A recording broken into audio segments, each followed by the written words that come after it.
आप सभी का स्कोप 360 चैनल पर मैं हूं शिव कुमार यादव और आज मैं आपको एयू इंटेंस एग्ज़ाम 2021 के रीजनिंग टॉपिक पढ़ाऊंगा। जी हां, रीजनिंग सब्जेक्ट में आज हम आपको पार्ट 1 कराएंगे और पूरे एयू इंटेंस एग्ज़ाम में जो रीजनिंग से क्वेश्चन लिए जाते हैं मैं सब चैप्टर वाइज पढ़ाऊंगा आपको।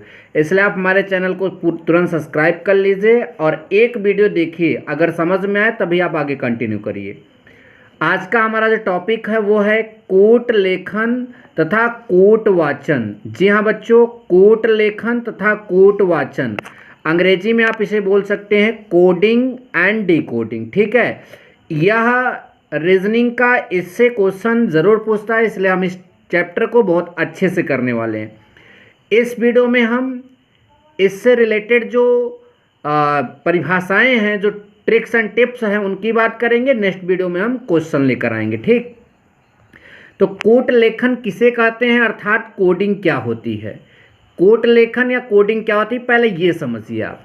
तो देखो बच्चों, यहाँ पर मैंने लिखा है कि किसी अक्षर, शब्द, वाक्य को किसी सांकेतिक भाषा में लिखने की प्रक्रिया को संकेतबद्धता या कूट लेखन कहते हैं। मतलब कोई अक्षर होगा, शब्द होगा, वाक्य होगा, उसे संकेत के रूप में किसी और भाषा में लिख दिया जाएगा, तो इसी चीज़ को हम संकेतबद्धता या कूट लेखन कहते हैं।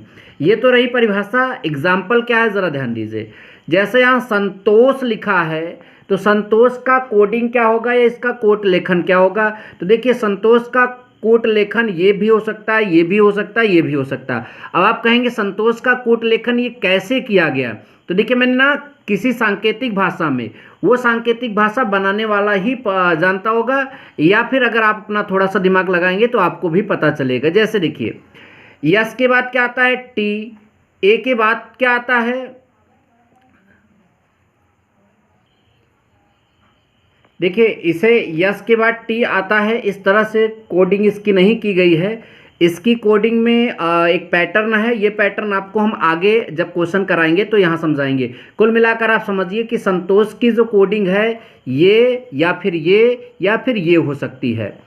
अब अगर हम बात करें कूट वाचन या फिर डी कोडिंग की, तो बच्चों देखिए इसका उल्टा हो जाएगा। किसी सांकेतिक भाषा के लिखे गए अक्षर, शब्द या वाक्य को उसके मूल रूप, वास्तविक अर्थ में परिवर्तन कर देने की प्रक्रिया को कूटवाचन कहते हैं।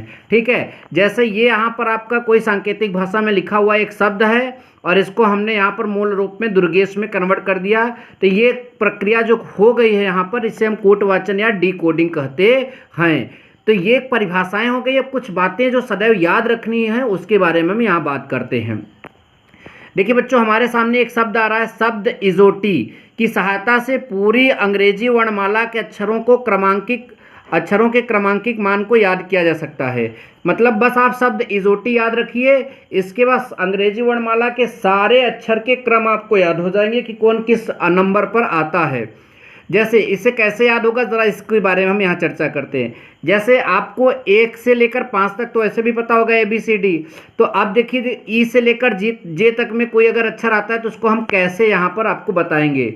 जैसे अगर आपसे जी का नंबर पूछा गया तो आप बोलेंगे EFG, तो EFG, तो जब अगर ई का 5 है तो जी का कितना होगा, जाहिर सी बात है आप 7 बोलेंगे।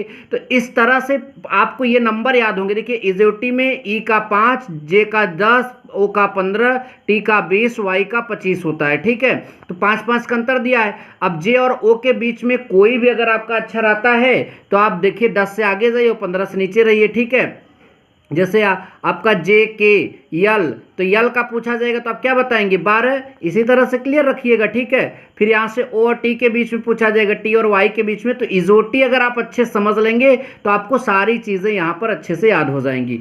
उसके बाद बच्चों, ये जो यहाँ पर लिखा है ये बहुत इंपॉर्टेंट है। विपरीत अक्षर पर यहाँ प्रश्न आपके रीजनिंग में बनाए ही जाते हैं। जैसे ए का विपरीत जेड, बी का वाई, सी का यक्स, डी का डब्लू, ई का वी। ठीक है, तो इस प्रकार से यहाँ पर इतना जो लिखा है आप स्क्रीनशॉट ले लीजिए या फिर अपनी किसी कॉपी में लिख लीजिए। इससे रिलेटेड काफ़ी क्वेश्चन इंट्रेंस एग्जाम में पूछे जाते हैं, आप इसको ज़रूर ज़रूर ज़रूर लिख लीजिए। ठीक है, आगे चलते हैं। इसके बाद हम यहाँ पर क्रमांकिक मान बाएं से दाएं लिख दिए हैं और ये भी बाएं से दाएं हैं पूरा। सॉरी ये दाएं से बाएं है, ठीक है।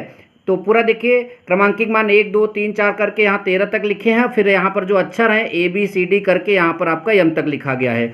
अगर आपसे क्रमांकित मान में शुरू से आगे बढ़ते हुए पूछेगा तो ए का नंबर 1 होगा, और अंत से पूछेगा तो ए का नंबर क्या होगा 26 और बी का नंबर क्या होगा 25, ये ध्यान दीजिएगा। इसी प्रकार से 14 जो है बढ़ते हुए क्रम में यन का मान होगा, और उधर से अगर आप मतलब कि घटाते हुए क्रम में जब जाएंगे तो यन का मान कितना होगा 13। तो ये पैटर्न भी याद रखिएगा, नेक्स्ट वीडियो में इस टॉपिक पर क्वेश्चन लाएंगे। थैंक यू सो मच, जय हिंद, वंदे मातरम।